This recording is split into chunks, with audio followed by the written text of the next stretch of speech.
Топ-5 женщин в хиджабах, вошедших в список Forbes. Номер 1. Хафса Файзал. Включена в Forbes Top 30 до 30 в 2020 году. Категория Art and Style. Искусство и стиль. За то, что ее роман Behind the Flame «А мы охотимся за пламенем» стал международным бестселлером и сделал ее одной из самых знаменитых мусульманских писательниц современности. Она стала первой женщиной в никабе, попавшей в этот список. Хафса родилась во Флориде в 1993 году в семье мусульман шри-ланкского происхождения. Она с детства училась дома и всегда любила писать. Сначала работала дизайнером и веб-разработчиком, но страсть к книгам победила. В 2019 году ее дебютный роман «Мы охотимся за пламенем» стал международным бестселлером и попал в список Нью-Йорк Таймс. Продолжение «Мы освобождаем звезды» также получило мировое признание. Благодаря своему успеху Хафса стала одной из самых знаменитых мусульманских писательниц современности. Номер 2. Илхан Омар. Включена в Forbes 50 наиболее влиятельных женщин в политике в 2019 году, как первая в истории США женщина в хиджабе в Конгрессе.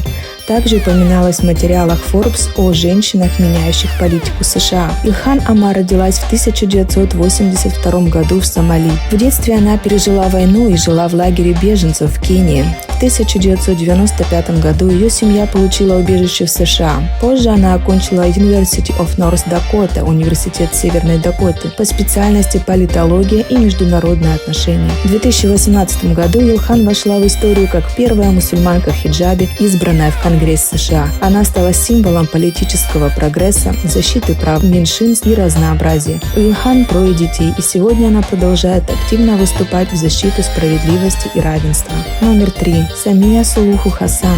Включена в Forbes 100 наиболее влиятельных женщин Африки в 2021 по 2023 год. Как первая женщина-президент в Танзании, она символ прогресса и лидерства женщин в Африке. Также ее называют одной из самых влиятельных женщин Африки.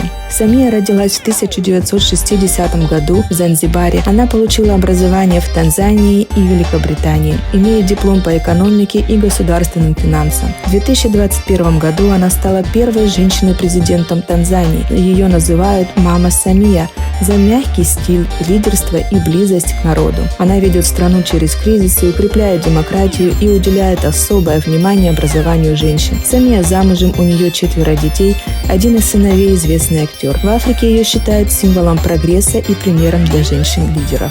Номер 4. Амани Аль-Хатадзбе. В 2016 году компания, которую она основала, Muslim Girl, стала первой мусульманской компанией, отмеченной в списке Forbes Top 30 до 30, категория медиа.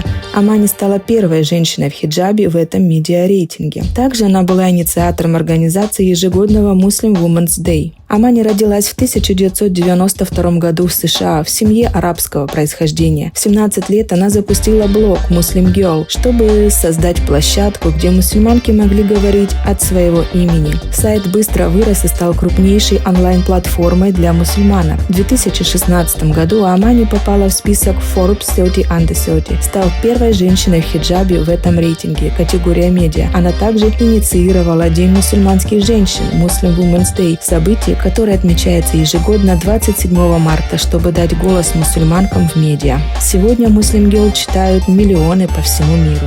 Номер 5. Халима Аден. В 2018 и 2019 годах Forbes отмечал ее как одну из самых влиятельных мусульманок-моделей.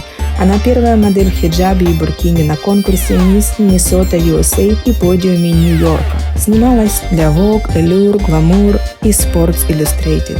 Халима родилась в 1997 году в лагере беженцев в Кении. 6 лет приехала в США, где выросла. В 2016 году она стала первой конкурсанткой в хиджабе и буркине на Miss Minnesota USA, а через год первой моделью в хиджабе, вышедшей на подиум недели моды в Нью-Йорке. Халима вошла в список BBC 100 Women и стала символом новой моды, скромной, но современной. Это были 5 мусульманок из списка Forbes. Каждая из них занималась любимым делом и преуспела в нем. Напиши в комментариях, какое дело вдохновляет именно тебя. Быть может, это именно то, где ты можешь добиться успеха и в очередной раз показать миру, что ислам не ограничивает права женщин. Подписывайтесь, чтобы не пропустить новые выпуски. Ассаламу алейкум, пока-пока.